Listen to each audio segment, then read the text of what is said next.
How to use UC browser app. Hello guys, in today's video I'm going to show you how to use UC browser easily and fast in less than 1 minute. So all what you have to do is simple, download the UC browser. Now let's go to the app. As you can see, this is the home page. Right here in the top you can search for anything you want, and let's search for example for Facebook.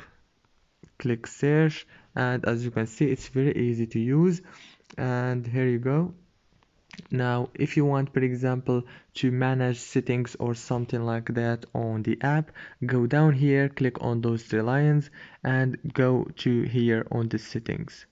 Now right here you can find and manage everything from the browsing settings, download settings, notification settings, and the search settings, and many more. As you can see, you can change the language also from here, and you can clear your history or cookies from here, as you can see, and click clear. And yeah, also you can turn the dark mode on it from here. Click on those three lines again and click on the night like this. As you can see, I just turned the night mode easy.